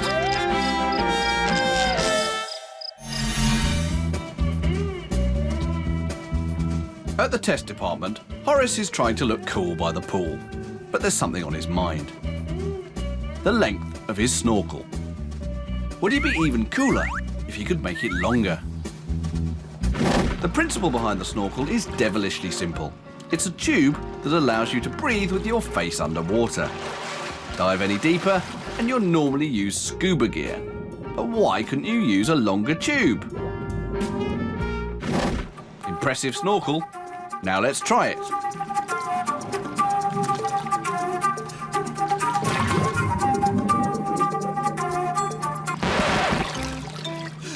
Oh dear, not so cool. It all seems to have gone wrong. But why? Well, it's all to do with the weight of water. Go down more than about 1.5 meters, and the weight of water pushing on your body is so great that your lungs cannot expand against it, making breathing impossible. Which is why a normal snorkel is only about 30 centimeters long. Dive any deeper, and you need scuba gear, which automatically regulates the pressure of air coming out of the tank, allowing you to breathe safely. So, Horace, science has proved that it's better to have a short one that works than a long one that no one can suck on. Don't try this at home! Yet to come on Experimental, how the demise of the audio cassette saved this man's beer. And a chance to go camping with the test department. But first, let's annoy some kids. Can you all hear that? Yeah. Because I can. Right. All hear that? I can hear that as well. Yeah. Be honest. Experimental has travelled to South Wales to meet a man with a fantastic method of getting up kids' noses. That's horrible. Jackpot. That's really annoying. Worse still, Howard Stapleton, acoustics whiz kid, seems to enjoy it. But before we condemn him, he is doing it for a reason. Oh my God! Outside Howard's immaculate front room, it's a war zone. Gangs of hooded teenagers have taken over the street, and no one over 21 feels safe to venture out. That's a load of old rubbish, actually. This is Newport, South Wales, where the teenagers simply hang around outside supermarkets and smoke the occasional cigarette. But that was enough to put Howard off getting his bread and milk. Last summer holidays, my local shop was having particular problems with a gang of teenagers hanging around outside the shop, especially late into the evening. One night I went up there to buy my milk and not even I would walk through them. I approached the shopkeeper the following day and said, I've got an idea, can I try it out? And he said yes. The big idea was this. A speaker emits an annoying buzz that only teenagers can hear. It exploits the fact that as you grow older, your ability to hear really high sounds deteriorates. So whilst a teenager might be deafened by really high sounds, an older person won't be able to hear a thing. Let's have a look. Don't believe us? Well, let's check out Howard's little box of tricks. That's 12 kilohertz, I can still hear that clearly. 15, I'm aware of it. As I run up to 16, and then we're up to around about the 17 thereabouts, which the mosquito system uses. And that is a frequency that someone with young hearing does hear very clearly. The idea is simple, but it took Howard a year to come up with a system that really annoyed the young ears of Newport. But once his prototype was fixed to the wall of his local shop, the results were dramatic. Well, the first few days, kids were asking about the noise and saying, could we turn it off? And then they just sort of disappeared. And I thought it was a coincidence. They must have gone, so there was another reason for it, but they haven't come back. Experimental was keen to talk to a teenager about the effects of Howard's little box. But we couldn't find one. So we had to talk to some people who'd never heard it working. To be fair, since the machine is out, I've noticed, a vast difference. There used to be, especially around that area there, gangs of kids at night, drinking and all sorts. But it's definitely sorted that out. Right, here we go. It's nice high frequency, and what I want you to do is each one of you can hear the noise. Will you put your hand up in the air? Howard now wants to make a portable device to help police clear the streets of young people. Oh my God. You don't like that, do you? No. No, that's cool. However, he's having problems with his research guinea pigs.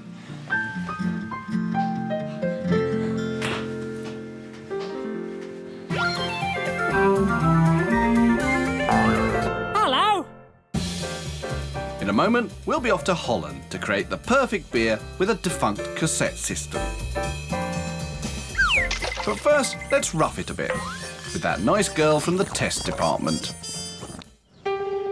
Welcome to the Test Department School of Unlikely Survival Skills, in which we test one of the oldest fire-making methods known to man, or in this case, woman. No, not rubbing sticks, but the Malaysian fire piston, as used by Malaysians and other Southeast Asian peoples before they bought matches. How does it work? Take one piece of tinder and place it at the bottom of the tube.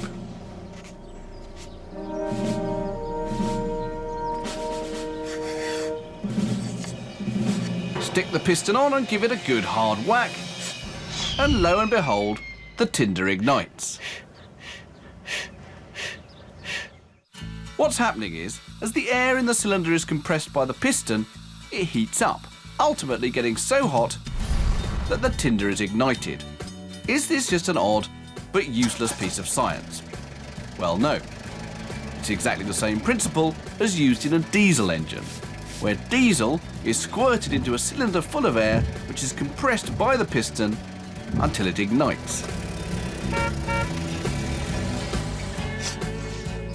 Mind you, for lighting fires, the fire piston does take a lot of practice, so you'd be better off with matches, so long as it's not too windy.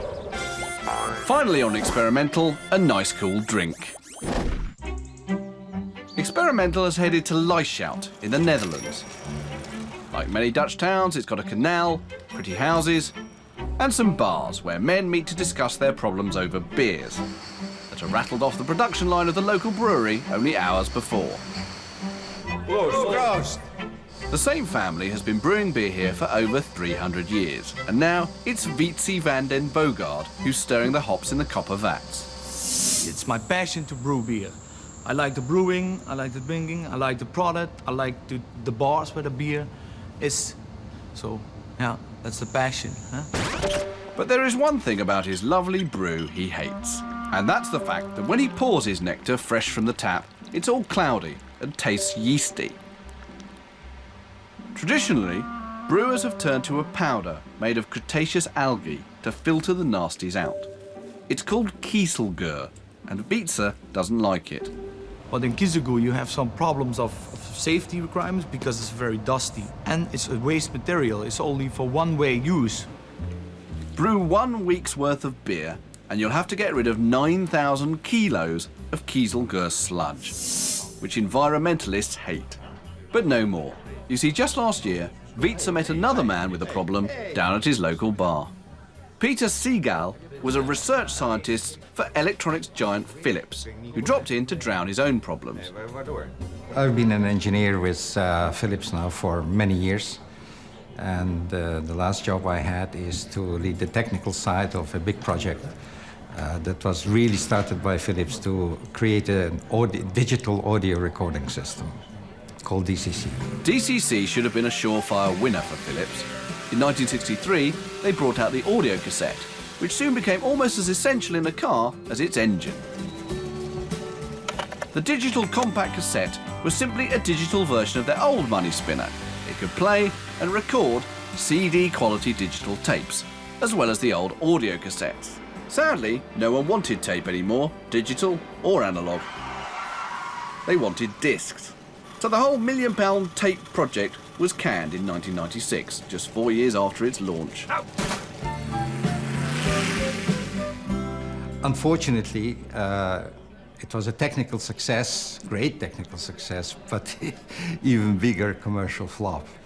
The key to DCC was recording heads with tiny holes blasted through them. To make them, silicone wafers are coated with thin layers of silver nitrate and a photosensitive lacquer, then fed into a wafer stepper, a specialised machine that projects a pattern of dots on the material and then uses a laser to cut out over 5 billion holes, exactly 1 micron deep. Brilliant. But after the demise of DCC, absolutely useless. So many people, so enthusiastically, put in so much effort to develop this technology. And I felt it would have been such a shame if that was not going to be used. And I was absolutely convinced there must be an area where we can make a breakthrough product with this breakthrough technology. And we found one. That's right. While sipping his troubles away in the bar with Wietse, Peter realised that he had the solution to the beer brewer's problems. That defunct DCC technology was just what Wietse needed to get rid of the clouds in his beer. All he had to do was bin the Kieselguhr and replace it with silicone filters from Peter's old cassette player. And bingo, his nectar flowed amber. The beauty of this product that it's so simple. It's a kind of digital filter.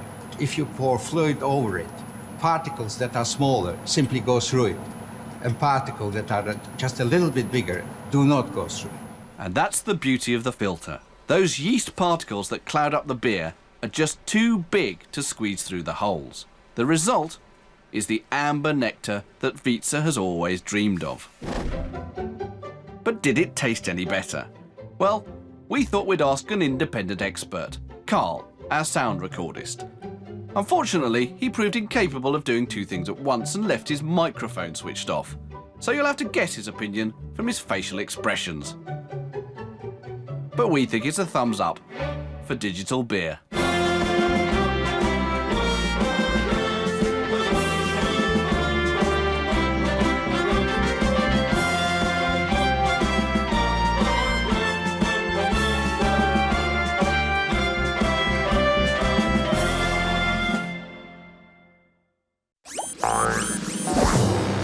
Welcome Welcome to Experimental, the science show that hugs you down the phone and drives your dog wild with excitement.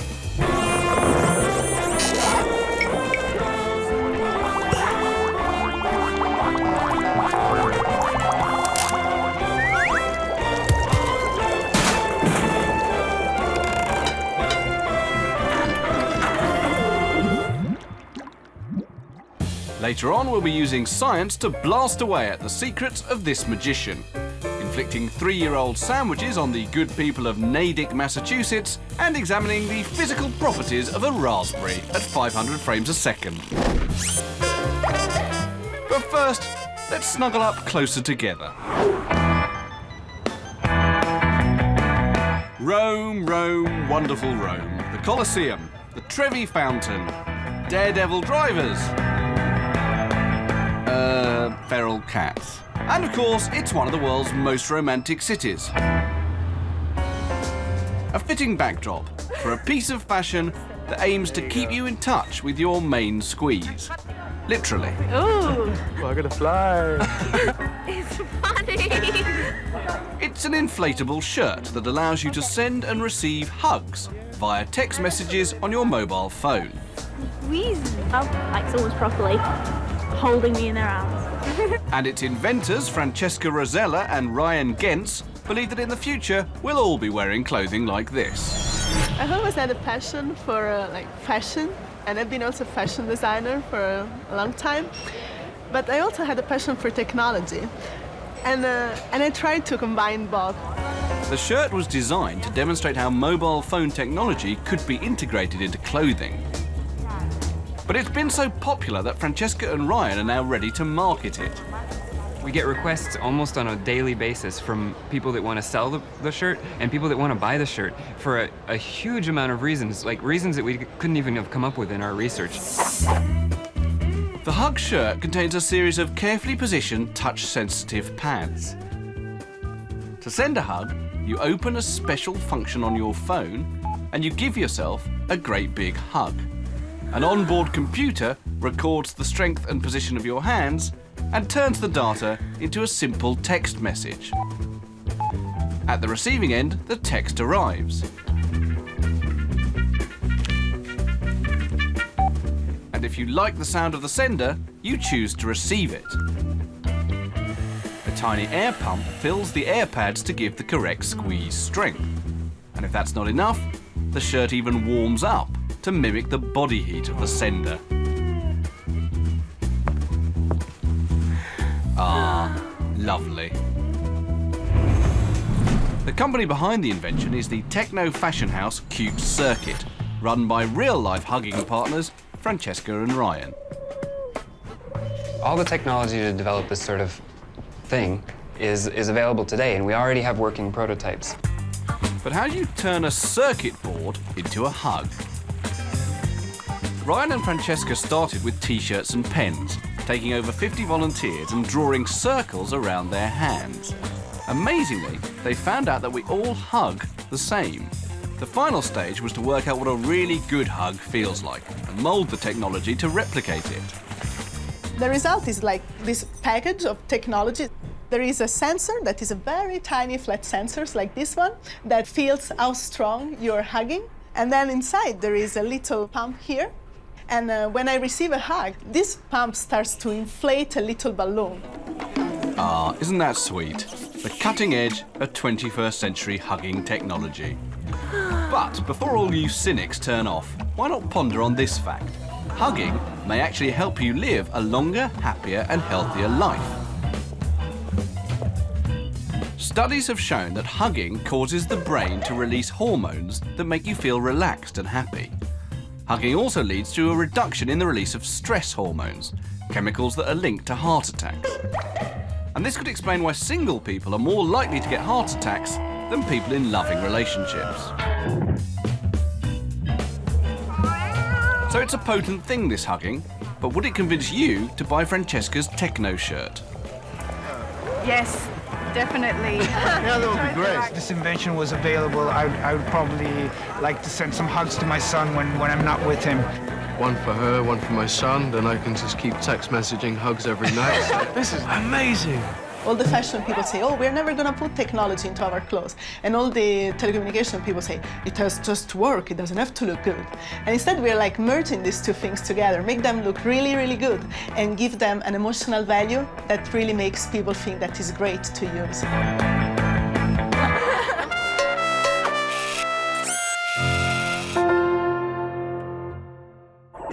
Before the amazing Alim Amlani does strange things with a $5 note and an orange, let's head to the test department for some of the hottest science on television.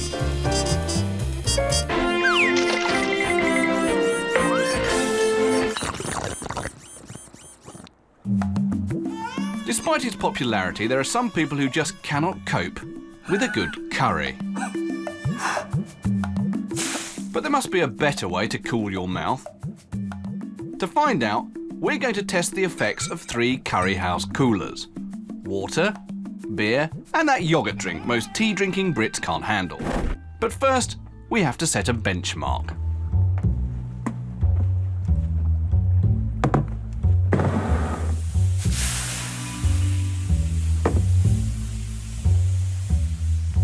Our demonstrators here will each chew on a chilli and score the pain out of 10.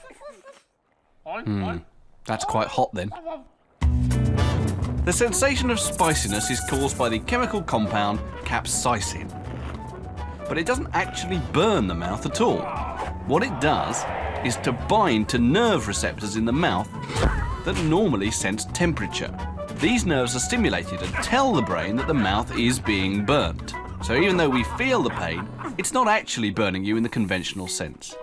With this in mind, let's test the effectiveness of our 3 cooling drinks.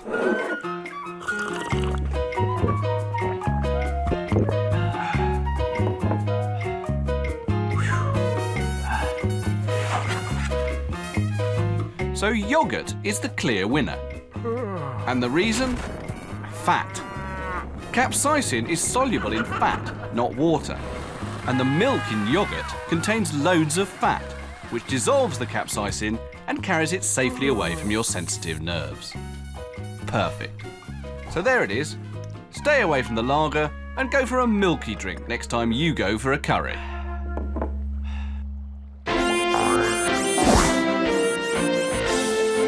Coming your way on Experimental, the scientist who believes every dog needs a mobile phone, and how the US Army get away with feeding their soldiers 3-year-old sandwiches.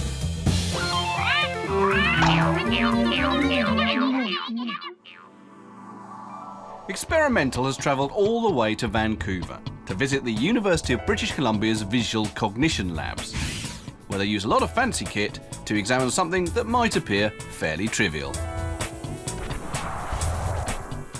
And that is why magicians like research assistant Alim Amlani can pull off stunts like this. Just watch. What I have over here is a piece of rope. Could you examine that? Sure. And could I borrow your ring for a moment? Sure. Perfect. A lot of the time, people aren't aware of everything happening in front of them, and what magicians are able to do is exploit that. The ring right over here goes onto the piece of rope, just like that. So things that are right in front of you sometimes go unseen. Now, it really is on the rope. You can tug on that if you want. What magicians have been doing is they're able to basically direct attention around a scene. So even though you're going to be looking at one thing, something could be happening right in front of your face and you wouldn't even see it. Now, what I'm going to do is I'm going to give you this end over here, don't let go. You take this end over here and don't let go. I can slide the ring this way, I can slide the ring this way, but what I cannot do is pull it off just like that. I cannot make it disappear just like that and land back on the finger just like that. Alim knows exactly how his trick works. He just won't show us. Back at the Visual Cognition Lab, Dr. Ronald Rensick has a word for why people do not see what's in front of them. He calls it change blindness. Change blindness is really the effect where people don't see large changes that are in front of them. These are changes that are very easily seen once you see them, but it takes a long, long time before people see them. Until they do, they're effectively blind, hence change blindness. To prove how it works, Dr. Rensick and his fellow researchers have devised a number of tests to see exactly where we look. Tiny cameras track the movement of the pupil and plot the centre of their gaze on the image being viewed. The results were fascinating to researcher Elena Birmingham. We found that overall, people looked mostly at the eyes. So even though there are many objects to look at in the scene, they look primarily at the eye regions, which is a novel finding. Just to prove how blind we are, watch this classic experiment. A student is asked to undertake a simple task, completing a questionnaire. As she works, the researcher, who she met for the first time a few moments ago, changes place with another. But will the student notice?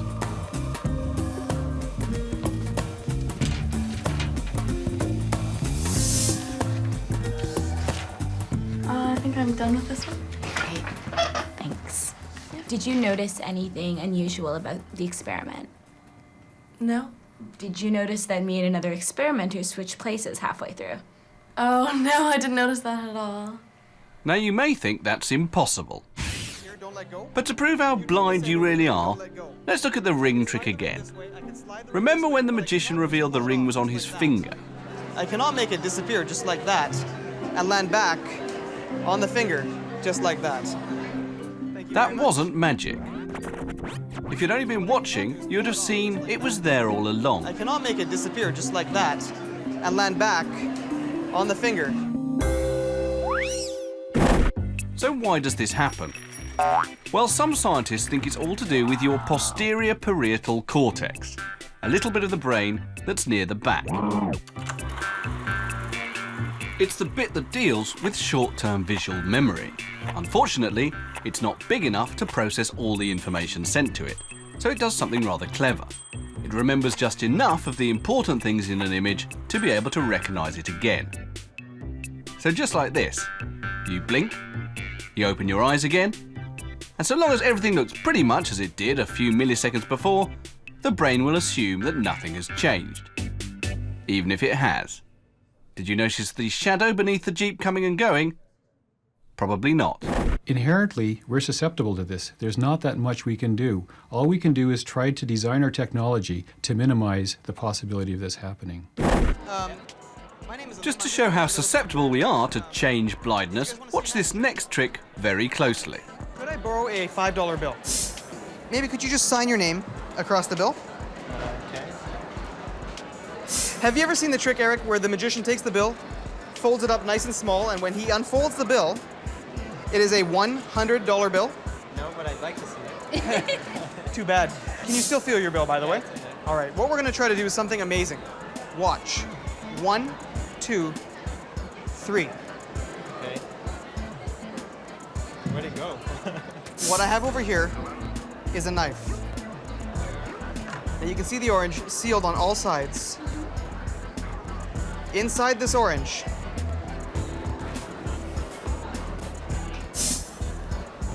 right over here. What? Eric, that's not my bill. Take that out, take a look.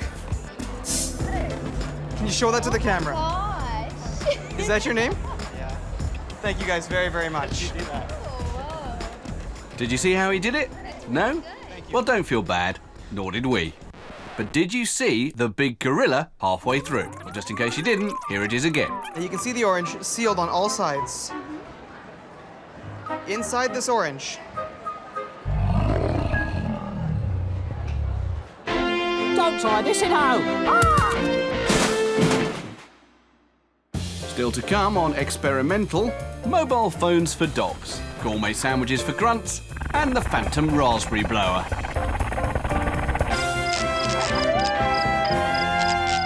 But first, welcome to the Great Test Department Grip Experiment, in which our 3 intrepid testers are going to find out which type of shoe has the best grip.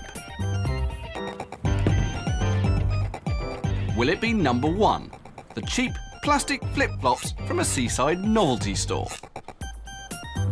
Or number 2, professional leather-soled ballet shoes? Or finally number 3, a pair of expensive mountaineering boots that are guaranteed to get you up Everest the hard way? Whilst the gamblers amongst you are laying out your bets, let us ready the Test Department slipometer. Or rather, an electric drill, some rope, and some planks of wood. The idea is we can gradually increase the slope until our test department tester slips downwards. First up, those sturdy mountaineering boots.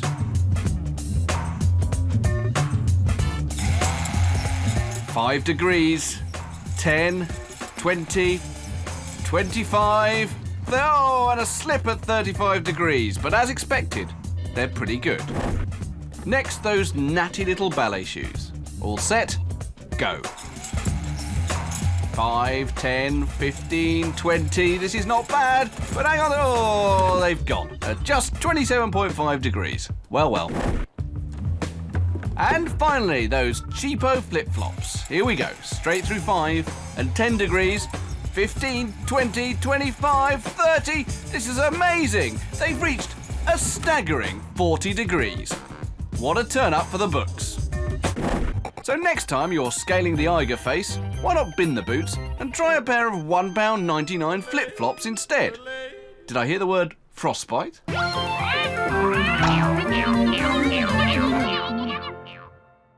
Coming up on Experimental, techie stuff for dogs and violence in the test department. But before all that, let's go snacking with the army. Hello. Here we are in Natick, Massachusetts, trying out a new kind of sandwich. Yeah, it's good. Not bad. I like it. It's a good thing they like it because this isn't an ordinary sandwich. These are high-tech sandwiches from a special batch made by the US military.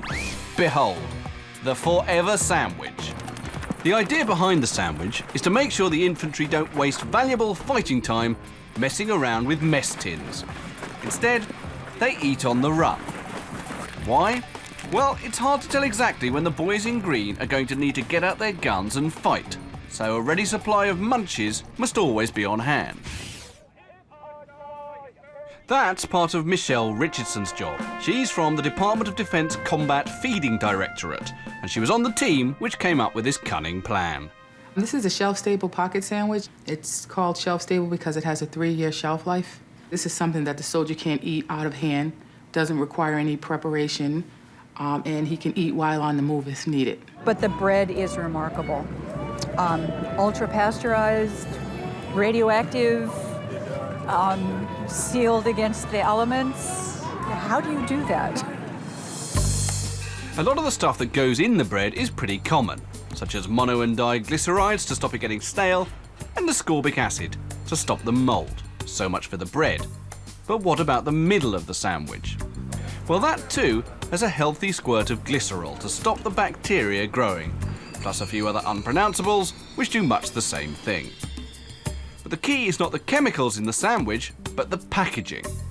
Not only is it more airtight than a tin can, but it contains a little package of oxygen-scavenging chemicals. Each of the sachets is filled with a chemical such as iron oxide, a molecule with a need for more oxygen atoms to keep it happy. Its effect is like a vacuum cleaner, sucking up any stray oxygen atoms it can get hold of.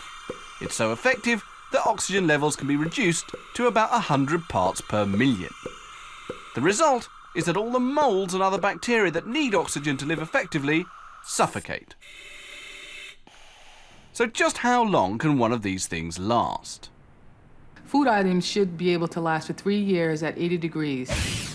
Yes, these babies can last 3 years in the field. Rain, sleet, sludge, and enemy fire.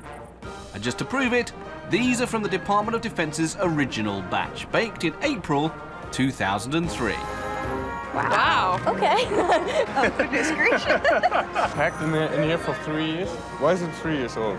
And you're still eating. It didn't stop. Isn't it amazing what science can do to us? Whilst humans seem quite happy with this historic meal, other species seem a bit more choosy.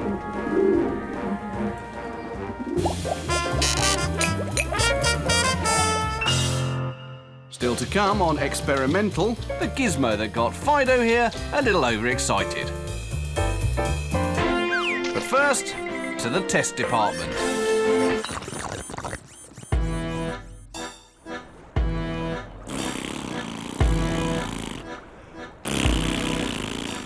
What is it about blowing a raspberry that makes the raspberry sound? The test department decided to find out. We ran a series of medical tests on this prodigious raspberry blower.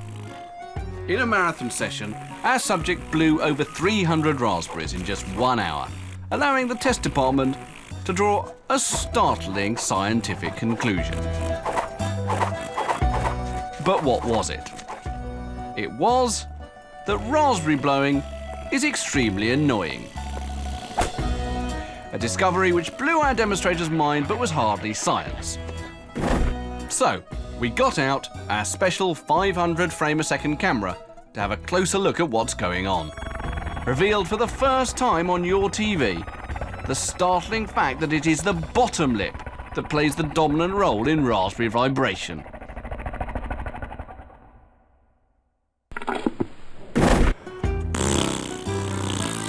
And for all that our raspberry blower has advanced the knowledge of humankind, we couldn't resist taking our revenge on the rude little squirt.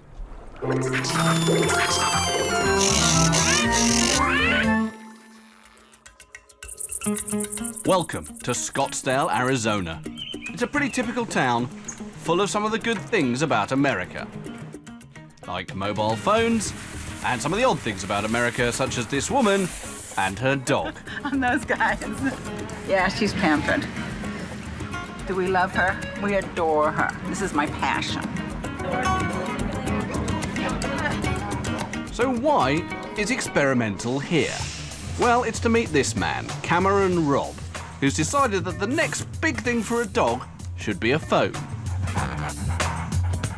I came up with the idea for a pet cell several years ago. I was on a business trip and I was talking to my daughter on the phone and she was telling me a story about her friend losing her dog.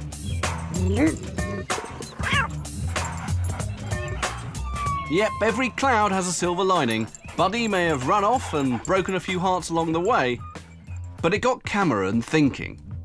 Pretty soon, he'd come up with, well, a Fido phone. I just felt with technology advancements, wireless telephones and tracking devices, it would be a great product to come up with for finding a dog. Just like the modern human phone with its WAPs, Bluetooth and MP3 abilities, actually talking is fairly low on the Fido phone's list. Key to this gizmo is the fact that it can be tracked from space. So as Buddy heads for a raid on the local canine sweetie shop, a big red blotch appears on his owner's computer screen, prompting some swift action. Even better, his position can be uploaded live onto your own tracking device. So when Buddy heads to the hills with his loot, the posse can be close behind.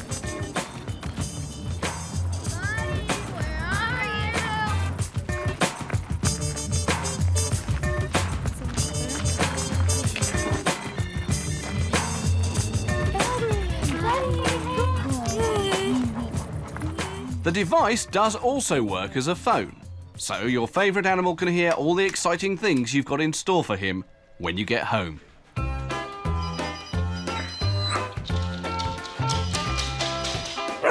Hey Sam, it's Mom. I'm almost done working now, so as soon as I get home, I'll take it for a run and we'll head over to the park. So, thanks for being a good boy, and I'll talk to you soon. But unfortunately, all that talk of parks can get some dogs overexcited. I love you. Bye-bye.